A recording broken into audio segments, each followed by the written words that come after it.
दोस्तों, आप सभी को पता ही होगा कि आज से करीब 50 साल पहले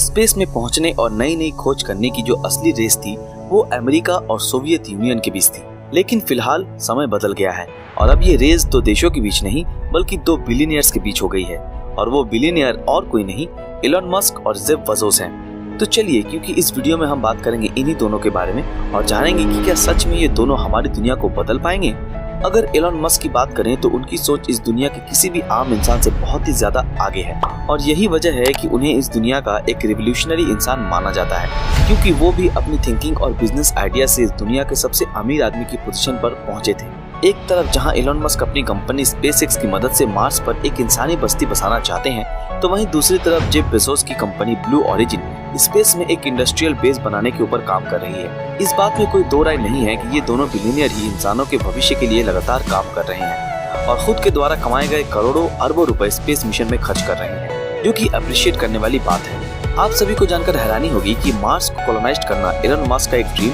या कहें सबसे अहम प्रोजेक्ट है, जिसके लिए वो अपनी कंपनी स्पेसएक्स में अरबों रुपए लगाते हैं। तो वहीं जेफ बेजोस भी स्पेस में फ्लोटिंग कॉलोनी बनाना चाहते हैं और वो भी खुद के कमाए गए पैसों से अपनी कंपनी ब्लू ओरिजिन को फंड करते हैं।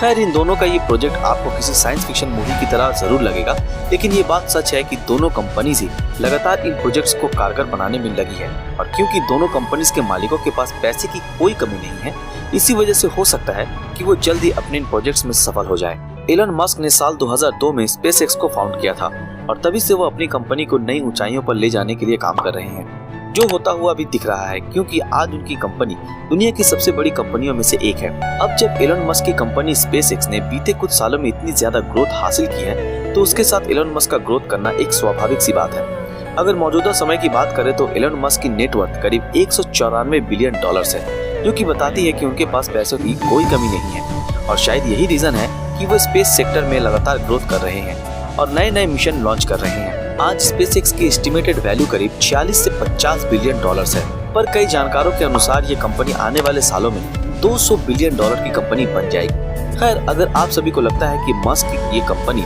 अकेले ही काम कर रही है, तो ऐसा नहीं है, क्योंकि आज कंपनी की सक्सेस को देखते हुए अमेरिकन गवर्नमेंट और नासा स्पेसएक्स के साथ हाथ मिलाकर काम कर रही है। इतना ही नहीं, एलन मस्क की स्पेसएक्स का अमेरिका के डिफेंस सेक्टर में भी योगदान है और इसके लिए उसे अमेरिका की गवर्नमेंट द्वारा 1.1 बिलियन डॉलर्स का फंड मिला है, जिसमें 149 मिलियन डॉलर्स तो अकेले मिलिट्री की मिसाइल ट्रैकिंग सैटेलाइट बनाने के लिए ही है। साथ ही नासा और स्पेसएक्स 2024 तक ह्यूमंस को दोबारा चांद पर ले जाने के लिए काम कर रहे हैं। दोस्तों, जेफ बेजोस ने साल 2000 में ब्लू ओरिजिन कंपनी की स्थापना की थी और स्पेसएक्स की तरह ही उनकी कंपनी भी नासा के साथ क्लोज कॉन्टैक्ट में है। आज जेफ बेजोस की नेटवर्थ करीब 187 बिलियन डॉलर्स है, जो बताती है कि उनकी कंपनी ब्लू ओरिजिन भी किसी से पीछे नहीं है। हालांकि वो पिछले कुछ सालों से अपना पूरा ध्यान अमेज़न के ऊपर लगा रहे थे, पर इसका मतलब ये नहीं कि उनकी कंपनी स्पेसएक्स से कम है। आप सभी को जानकर हैरानी होगी कि अमेरिका की गवर्नमेंट द्वारा जेफ बेजोस की ब्लू ओरिजिन को स्पेसएक्स से ज्यादा फंड मिला हुआ है,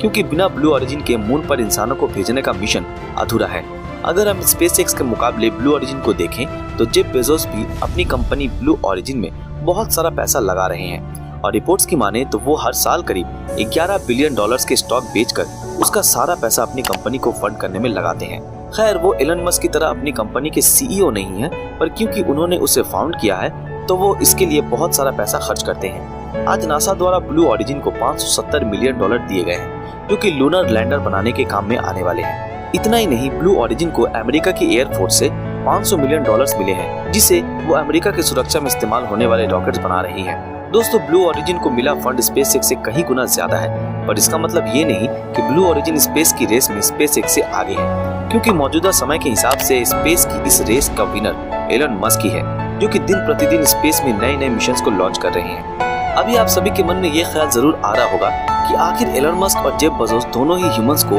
अर्थ से बाहर बसाने के बारे में क्यों सोच रहे हैं। फिर एलन मस्क के मुताबिक अर्थ आने वाले समय में रहने लायक नहीं बचेगी, इसलिए ह्यूमंस को रखने के लिए एक दूसरे प्लेनेट की जरूरत है और इसी वजह से ह्यूमन मार्स मिशन लॉन्च किया जाना है, जिससे हम इंसान मार्स को टेराफॉर्म कर सकें। हालांकि जेफ बेजोस की सोच इस बारे में बहुत ही ज्यादा डिफरेंट है, क्योंकि उनका मानना है कि इंसान अगर स्पेस में बनी फ्लोटिंग कॉलोनी में चले जाएंगे, तब अर्थ अपने आप को खुद ब खुद रिकवर कर लेगी और वो दोबारा से हम इंसानों के रहने लायक हो जाएगी। आप सभी को जानकर आश्चर्य होगा कि जेफ बेजोस का मानना है कि उनकी इन स्पेस फ्लोटिंग कॉलोनीज में करीब 1 ट्रिलियन लोगों के रहने लायक कैपेसिटी होगी, और इन्हें बनाने में करीब 100 से 200 साल लग जाएंगे। खैर दूसरी तरफ एलन मस्क का कहना है कि वो 2030 तक इंसानों को मार्स पर पहुंचा देंगे, जो कि उतना आसान नहीं लगता, पर जिस हिसाब से साइंस ग्रोथ कर रहा है तब इस मैटर में कुछ भी हो सकता है।